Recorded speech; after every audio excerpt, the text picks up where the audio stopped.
GS with Sintu YouTube channel में आप लोगों का स्वागत है दोस्तों। तो इस वीडियो में हम साउंड से रिलेटेड वन लाइनर क्वेश्चन के बारे में बात करेंगे जो आपके रेलवे एग्ज़ाम के लिए इम्पोर्टेंट साबित होगा दोस्तों। अगर आप रेलवे के स्टूडेंट हैं तो आपके लिए ये वीडियो काफ़ी महत्वपूर्ण साबित होने वाला है, तो आप वीडियो में शुरू से अंत तक बने रहिए। चलिए वीडियो की शुरुआत करते हैं बिना देरी किए हुए। प्रश्न है दोस्तों पहला कि स्वचालित दरवाज़ों में किस तकनीक का उपयोग किया जाता है। तो इसका राइट आंसर है दोस्तों प्राश्रव्य संवेदकों का उपयोग किया जाता है, जिसे अल्ट्रासोनिक सेंसर भी कहा जाता है। अगला प्रश्न है दोस्तों कि सेकेंड लोलक का आवर्तकाल कितना होता है। तो इसका राइट आंसर है दोस्तों 2 सेकेंड। ये बहुत बार प्रश्न एग्जाम में आ चुका है दोस्तों, याद रखिएगा। अगला प्रश्न है आपका दोस्तों कि ध्वनि का मोटा होना अथवा तीक्ष्ण होना ध्वनि के किस अभिलक्षण के कारण होती है। तो इसका राइट आंसर है दोस्तों ध्वनि के तारत्व या पिच के कारण ऐसा होता है, याद रखिएगा। आइए अब अगले प्रश्न की ओर आते हैं। अगला जो प्रश्न है दोस्तों, खदानों में हानिकारक एवं विस्फोटक गैसों का पता किस प्रकार लगाया जाता है।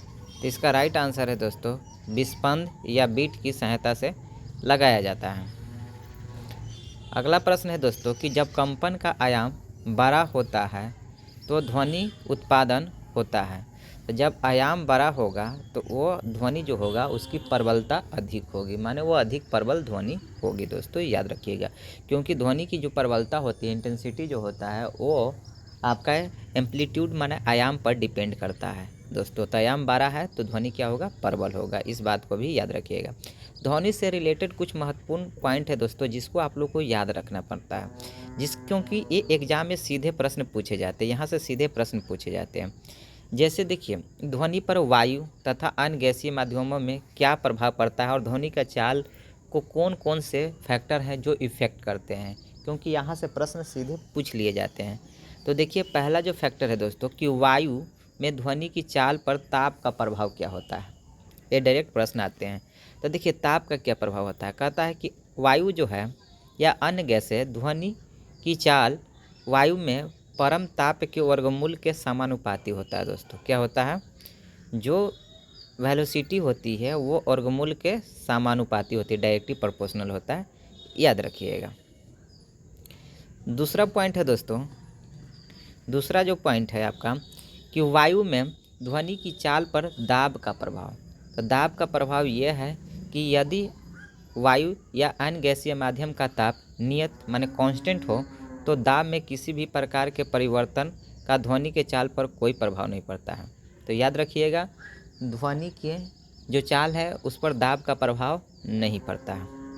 अगला पॉइंट, तीसरा नंबर जो पॉइंट है दोस्तों कि ध्वनि की चाल पर वायु की गति का क्या प्रभाव होता है। तो कहता है कि यदि ध्वनि का संचरण वायु की गति W की दिशा में हो रहा है, माने जिस तरफ हवा बह रहा है उसी के दिशा में अगर ध्वनि का भी संचरण हो रहा है और ध्वनि की चाल अगर भी हो तो वृद्धि की जाएगी, अर्थात W+V, माने जो वायु की गति होगी और जो ध्वनि की गति हो दोनों जुट जाएगा, वही ध्वनि का चाल होगा दोस्तों। अगर परंतु ध्वनि का जो संचरण है वायु के गति के विपरीत दिशा में अगर हो तो ध्वनि की चाल में कमी होगी, ये V-W होगा, याद रखिएगा। तो वायु की गति का प्रभाव ध्वनि पर पड़ता है, ये बात आप याद रखिएगा। अगला पॉइंट है दोस्तों, अगला पॉइंट कर रहा है कि ध्वनि की चाल पर वायु में उपस्थित आर्द्रता का क्या इफेक्ट होता है, इफेक्ट ऑफ ह्यूमिडिटी। तो वायु की तुलना में जलवाष्प जो होते हैं, वाटर वेपर होते हैं, उनका घनत्व क्या होता है दोस्तों, कम होता है। इसीलिए जलवाष्प युक्त वायु का घनत्व शुष्क वायु के घनत्व से कम होता है, और कम होने के कारण क्या होता है कि गर्म वायु में जो ध्वनि का चाल होता है वो अधिक होता है, जबकि ह्यूमिडिटी वाले जो वायु होता है, जो नमी युक्त हवा होती है, उसमें ध्वनि का चाल क्या होता है, कम होता है। ये बातें आप याद रखिएगा। इसलिए आर्द्रता का प्रभाव ध्वनि के चाल पर होता है दोस्तों। आइए अगला पॉइंट है दोस्तों, 5वां नंबर जो पॉइंट है आपका कि ध्वनि की चाल पर आवृत्ति तथा तरंग दैर्ध्य का क्या प्रभाव है, और ये इंपॉर्टेंट है, ये याद रखिएगा, ये प्रश्न आपके एग्जाम में आएगा। इफेक्ट ऑफ फ्रीक्वेंसी, किसी भी माध्यम में ध्वनि की चाल पर आवृत्ति तथा तरंग दैर्ध्य का प्रभाव नहीं पड़ता है। ये डायरेक्ट प्रश्न आएंगे। तो याद रखिएगा, ध्वनि के चाल पर आवृत्ति और तरंगदैर्घ्य दोनों में से किसी का प्रभाव नहीं पड़ता है। अगला है आपका डॉपलर प्रभाव के अनुप्रयोग। और डॉपलर जो प्रभाव होते हैं दोस्तों, ये इम्पोर्टेंट पॉइंट है साउंड के लिए, जिससे प्रश्न पूछे जा सकते हैं। याद रखिएगा, वायु में उड़ते हुए वायुयान का वेग अथवा अवस्थिति का निर्धारण में डॉपलर प्रभाव का प्रयोग किया जाता है। समुद्र के भीतर गतिमान पनडुब्बियों के वेग और अवस्थिति के निर्धारण में भी डॉपलर प्रभाव का उपयोग किया जाता है। तारों और आकाशगंगाओं की गति के अनुमान के लिए भी हम लोग डॉपलर प्रभाव का प्रयोग किया जाता है। ये आवृत्तियों के जो अंतर होते हैं, जो होता है, उसी को क्या कहा जाता है? डॉपलर प्रभाव कहा जाता है। याद रखिएगा।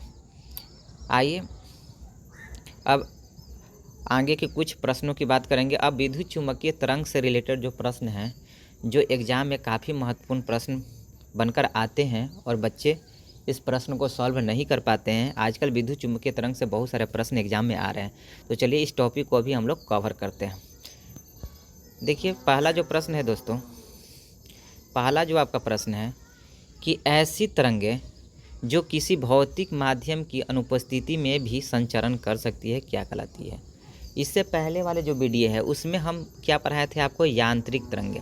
यांत्रिक जो तरंगें थी वो क्या होता था? सिर्फ माध्यम में ही संचरण कर सकता था। लेकिन अब कुछ ऐसे भी आपके तरंगे हैं जो बिना माध्यम के भी संचरण कर सकते हैं, जिनके लिए कोई माध्यम की आवश्यकता नहीं होती, जिसे कहा जाता है इलेक्ट्रोमैग्नेटिक वेव। इलेक्ट्रोमैग्नेटिक वेव वह वेव है जिसके लिए कोई माध्यम की आवश्यकता नहीं होती है। ये बिना माध्यम के भी संचरण करने में सक्षम होते हैं। याद रखिएगा। अगला पॉइंट है दोस्तों कि रात में देखने के लिए प्रयोग किए जाने वाले उपकरण नाइट विजन डिवाइस में किस प्रकार के तरंग का प्रयोग किया जाता है? तो इसका राइट आंसर है दोस्तों अवरक्त तरंगे, इंफ्रारेड वेव्स। अगला प्रश्न है कि दृश्य प्रकाश, विजुअल जो लाइट है, का तरंगदैर्घ्य कितना होता है? ये इंपॉर्टेंट है, याद रखिएगा, किसी एग्जाम में ये पूछा गया था। लगभग 390 से 750 नैनोमीटर के मध्य होता है विजुअल लाइट का आपका तरंगदैर्घ्य।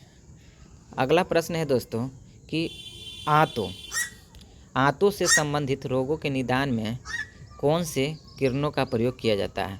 तो आंतों से संबंधित अगर कोई रोग है तो उसके निदान के लिए एक्स किरणों का प्रयोग किया जाता है।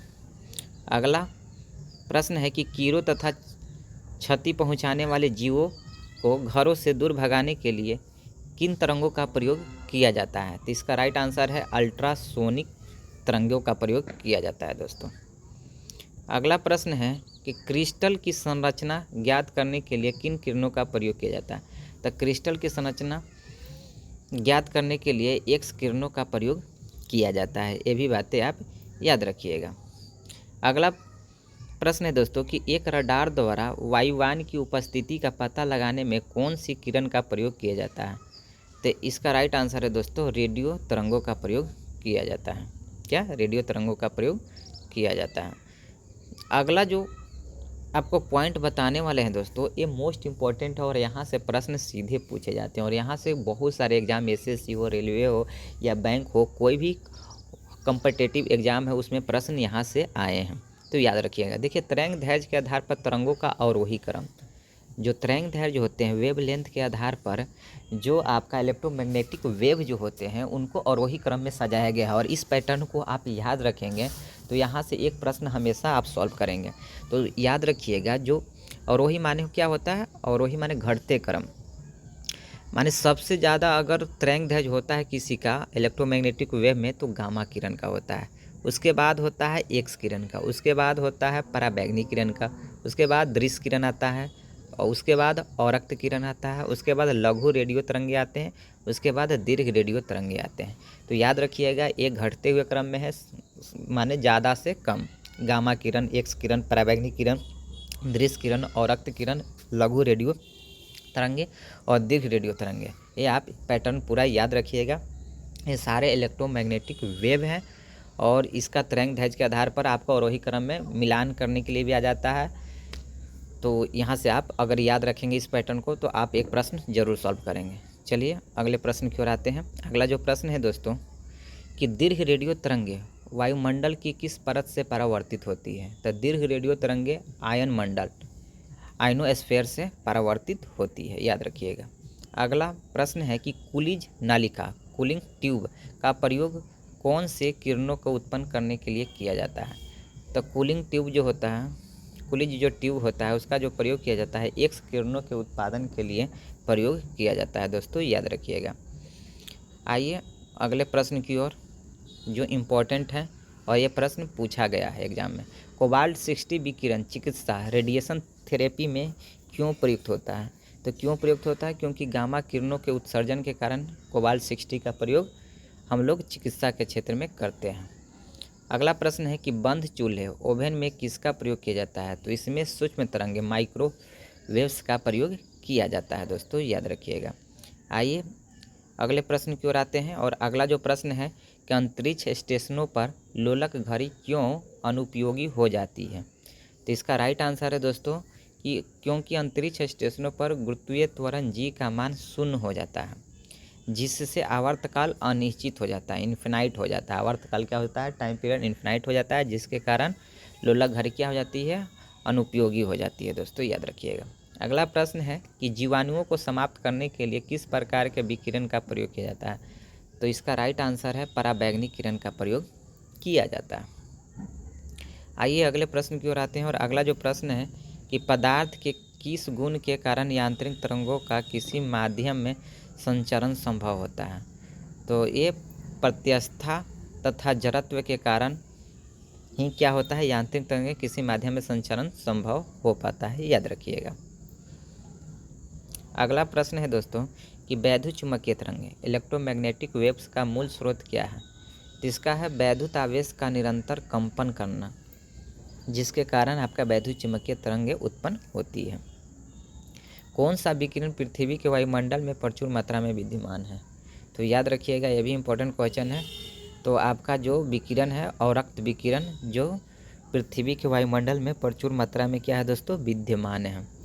आइए अगले प्रश्न की ओर आते हैं, और अगला जो प्रश्न है दोस्तों कि पारा या परम उच्च आवृत्ति अल्ट्रा हाई फ्रिक्वेंसी UHF की तरंगें साधारणतः संचालित की जाती है। तो अंतरिक्ष तरंगों के रूप में इसे क्या की जाती है? संचालित की जाती है।